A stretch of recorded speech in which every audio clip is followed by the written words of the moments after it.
Bueno, vamos a meternos de lleno en uno de los desafíos médicos más serios que existen hoy en día, el shock cardiogénico.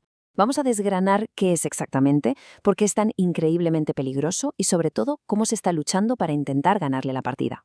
Para empezar, un dato que lo pone todo en perspectiva. Entre un 40 y un 50%, esta es, ni más ni menos, la tasa de mortalidad a 30 días para la gente que sufre un shock cardiogénico. Y estamos hablando de cifras actuales, con toda la tecnología de las UCIs modernas. Es un número que impresiona y que nos deja claro desde el principio la magnitud del problema.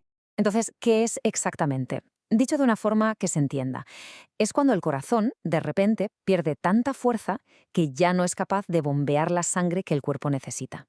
Los órganos vitales, como el cerebro o los riñones, se quedan sin oxígeno y sin nutrientes. Es básicamente una crisis de suministro a escala masiva en todo el organismo. Y ojo, que a pesar de todos los avances que hemos visto en cardiología, esta condición sigue siendo, tal y como la describen los mayores expertos, un grandísimo problema sin resolver. Podríamos decir que es una de las fronteras más letales de la medicina actual.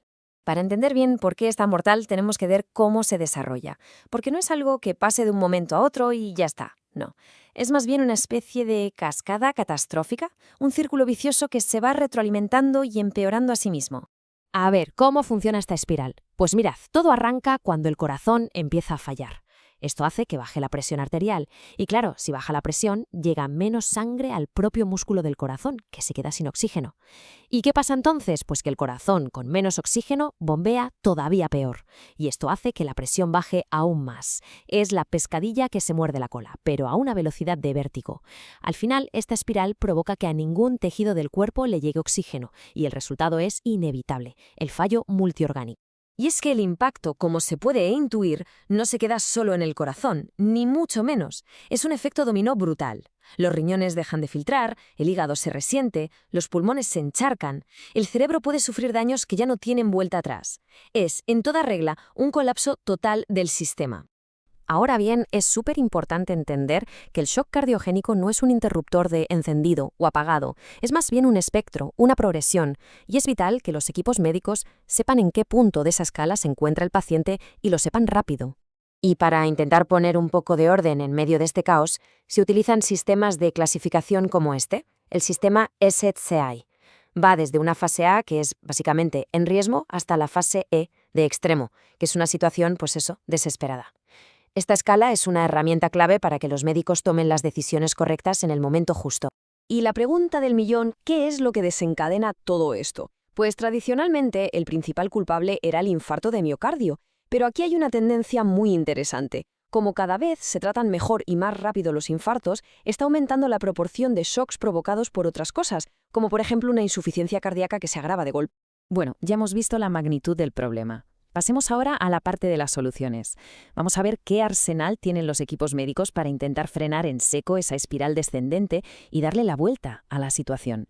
Si la causa de todo es un infarto, la prioridad número 1, la absoluta, es ir a la raíz.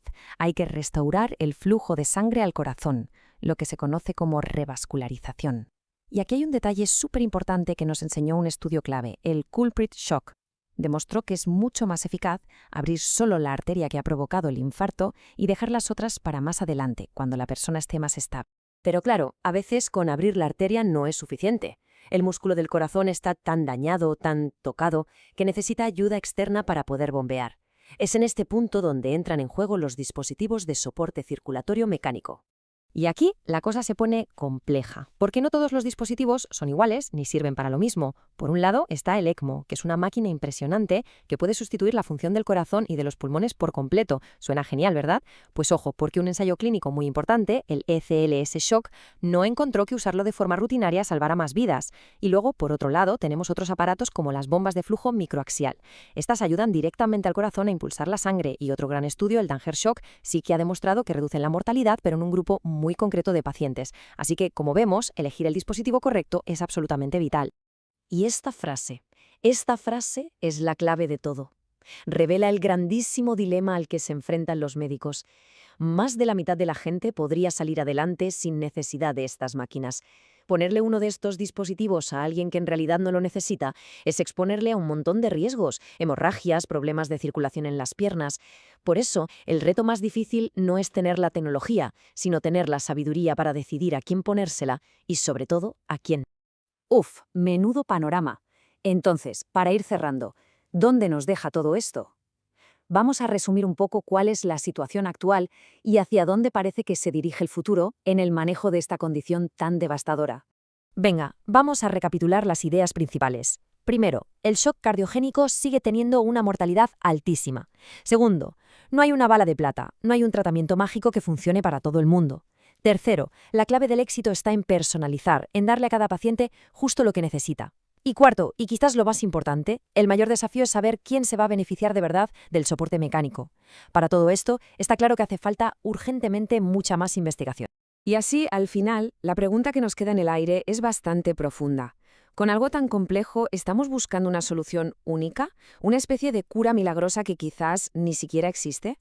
A lo mejor la verdadera revolución en la lucha contra el shock cardiogénico no vendrá de una nueva máquina, sino de perfeccionar el arte de librar una batalla médica diferente, única y totalmente personalizada para cada persona.